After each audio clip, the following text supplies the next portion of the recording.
bonjour à tout le monde. Donc, comme Benoît l'a expliqué, on va faire une animation sur les oiseaux. Mais évidemment, les oiseaux, c'est jamais qu'un tout petit quelque chose dans toute la nature. Hein. Une série de petits organismes, et on ne les voit pas tous à l'œil nu. Il y en a plein qu'on ne voit qu'à l'échelle microscopique. Il y en a des insectes qui sont tout petits. Mais quand je dis tout petit, c'est parfois de l'ordre d'un millimètre. Il y en a certains que les écosystèmes se mélangent. Et un écosystème, il y a autant d'écosystèmes qu'il y a de lieux différents. Hein? Oui, effectivement, une main. Une main, c'est-à-dire que si ça c'était la tête d'un hibou, la tête ne fait pas de bruit, c'est parce qu'il doit aussi pouvoir entendre. Il ne va pas des ailes, parce que s'il va des ailes, ça fait du bruit. Non, il plane, ok. Et simplement, il écoute. Le couteau, il passe. Crâne. Ah oui, il attrape les chats. Ça lui fait pas mal. Des renards. Des renards. Tu n'as pas le temps de réfléchir, tu es déjà bouffé. Hiverner, ça je t'explique la différence. Elles viennent hiverner chez nous. Et alors elles viennent donc... Sans froid, comme les septembre? Sans chaud, hein. Sans chaud. Et cette température, c'est plus... Des bactéries, et moi je suis sur les champignons. Oui, donc on va arriver aux heures tout de suite, quoi. C'est ça qui t'intéresse. Squelettes ou des arêtes, quelque chose... Des vertébrés d'un côté, avec un squelette, et les invertébrés de l'autre. La maison. Qui a dit quoi? Le merle noir. Très beau chant. C'est joli, hein? Ouais. Je vais vous mettre celui-ci, parce que je suis celui-là, on va l'entendre cet après-midi. Hein. La maison. Ouais, c'est très bien, la mésange de laquelle? C'est une petite clochette, la mésange bleue. C'est quoi? Merci. On peut pas. Non, est-ce que tu as une idée de Ensuite ce matin. Et bon, c'était bien, très instructif. Vraiment, je pense que les louveteaux ont aimé. Oui. J'ai bien aimé, et j'ai appris beaucoup de choses. C'était bien présenté, je trouve. J'ai appris quelque chose plus de toi. Ouais, c'est assez chouette. On a appris sur les oiseaux, les becs des oiseaux. On a beaucoup parlé du grand-duc. Préfère. Ton oiseau préféré? La maison de charbonnier, Et pourquoi? parce qu'elle est jolie. Bien être un oiseau. Bof, parce que on meurt vite par rapport à quand on est humain. Et voilà. Mais sinon c'est bien parce que tu peux aller dans tous les petits trous.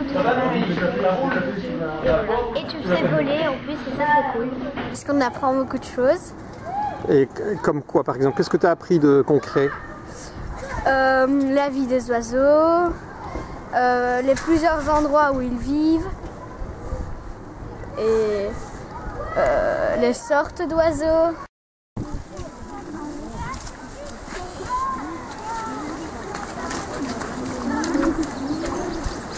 Vous avez entendu l'oiseau qui siffle très fort? Qu'est-ce qu'on voit? On voit qu'on est derrière ou sous le côté d'un jardin. On est dans une zone humide dans le bas d'une prairie. On voit un peu toutes sortes de choses. Des grands arbres, des buissons, des pelouses, des ronciers, des marécages.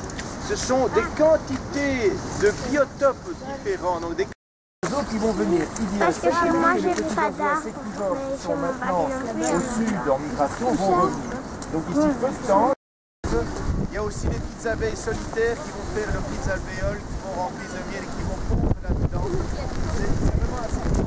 Elles vont aller pondre et élever leurs jeunes. Elles vont au sommet des arbres et elles vont faire des nids là-dedans. Et souvent, en fait, les rapaces tels que les buses utilisent des vieux nids de corvidés. Un mélèze, voilà, c'est un résineux qui n'a pas qui perd ses aiguilles d'hiver. Oui, vas-y. Il est où le nid? Ben, écoute, moi je vois, en tout cas, il y a un nid qui se trouve là-bas dans un des grands saules, c'est un peu plus, oui. Et il y en a un autre là-bas qui se trouve dans le sapin. Et quand on a un gros nid dans un sapin comme ça pourrait être, je ne le vois pas de près, mais ça peut être pas mal, de solutions. Ça peut être...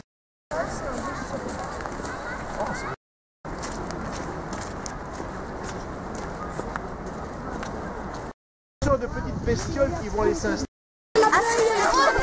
Tu vas nous mettre Quand t'avais... Allez, oups! Donc le bas sera ici. Il y a juste que je dois faire une petite ouverture ici. Alors pour faire la petite ouverture, je vais commencer par couper sans se couper soi-même. J'essaie de couper la brique et pas mon doigt. Donc je dois faire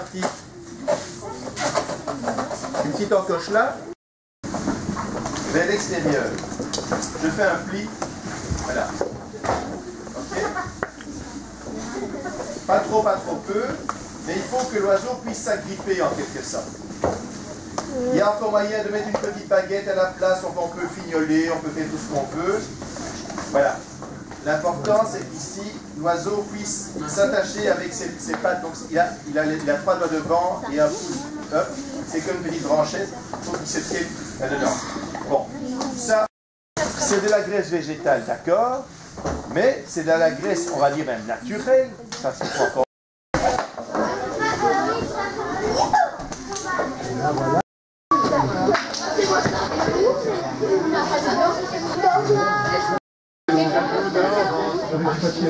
C'est du lait moisi. Monsieur.